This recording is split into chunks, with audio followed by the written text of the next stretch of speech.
थेट दृश्य आपण बघतोय मस्साजोग मधली आणि मस्साजोगचे सरपंच संतोष देशमुख यांचे भाऊ धनंजय देशमुख यांच्या भेटीसाठी आता खासदार बजरंगप्पा सोनवणे गेलेले आहेत। आपण ही थेट दृश्य तिथली पाहतोय। तर बजरंगप्पा सोनवणे हे मस्साजोग मध्ये सध्या पोहोचलेले आहेत आणि काल ज्या पद्धतीचे फोटो माध्यमांच्या समोर आलेले आहेत, कदाचित आपल्या सगळ्यांच्या मोबाईल पर्यंत हे सगळे फोटो पोहोचलेले असतील आणि अत्यंत विषण्ण करणारी अशी ही सगळी दृश्य होती। हे सगळं पाहिल्याच्या नंतर आता मस्साजोगचे सरपंच संतोष देशमुख यांचे भाऊ धनंजय देशमुख यांच्या भेटीसाठी आणि त्यांच्या कुटुंबियांचं सांत्वन करण्यासाठी, त्यांची भेट घेण्यासाठी सध्या खासदार बजरंग सोनवणे हे पोहोचलेले आपण पाहतोय। सध्या मस्साजोगमध्ये जाऊन त्यांनी ही भेट घेतली आहे।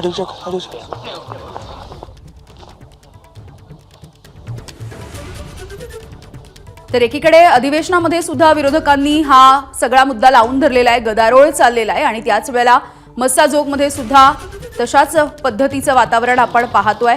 अत्यंत भयावह अशी ही दृश्य समोर आलेली होती, असे फोटो समोर आलेले होते ज्यांचा चार्जशीटमध्ये उल्लेख आहे आणि या आरोपपत्रामध्ये हे सगळे फोटो लावण्यात आलेले आहेत। ही सगळी दृश्य पाहिल्याच्या नंतर संपूर्ण महाराष्ट्र हादरून गेलेला आहे, हळहळलेला आहे आणि तितकीच तीव्रपणे आता आपल्या मनामध्ये असणारी संतापाची लाट सुद्धा उफाळून येते आहे। आणि या सगळ्याविषयी बोलूयात। आमचे प्रतिनिधी गोविंद शेळके आहेत आपल्यासोबत थेट मस्साजोग या गावामधून। गोविंद, बघतोय की धनंजय मुंडे यांचा हा जो काही राजीनामा झालाय, खर तर आज जरी राजीनामा झाला असला तर याची मागणी मात्र सातत्यानं पहिल्या दिवसापासून होते। आम्ही बघतोय की ज्यावेळी वाल्मिक कराडवरती गुन्हे दाखल करा त्यासाठी लोकांना आक्रोश करावा लागला, गुन्हा दाखल झाल्यानंतर त्यांना यातला आरोपी करा यासाठी आक्रोश करावा लागला, रस्त्यावर उतरावं लागलं आणि यानंतर मागणी होती की धनंजय मुंडे यांचा राजीनामा, तो राजीनामा यासाठी मागितला जायचा कारण धनंजय मुंडेच्या मंत्रिपदाचा प्रभाव या तपासाच्या आड येतो, अनेक लोक त्यांच्यामुळे सुटतायत असा आरोप सातत्यानं देशमुख कुटुंबाकडनं होत होता, मस्साजोगच्या नागरिकांकडनं होत होता आणि तोच जनरेट आपण बघतोय की आज इथपर्यंत येऊन पोहोचला। आणि काल ज्यावेळी ते फोटो व्हायरल झाले आणि त्या फोटोच्या व्हायरल झाल्यानंतर लोकांमध्ये लोक सुन्न त्रास द्यायला पाहिजे होता।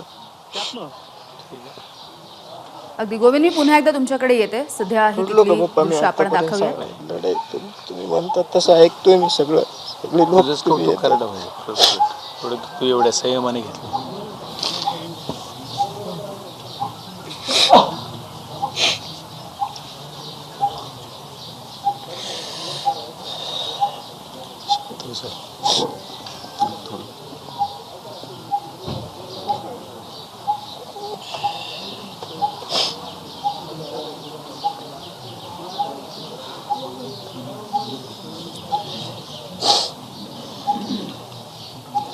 जी झालं जी बघितलं एबीपी माझा, उघडा डोळे बघा नीट।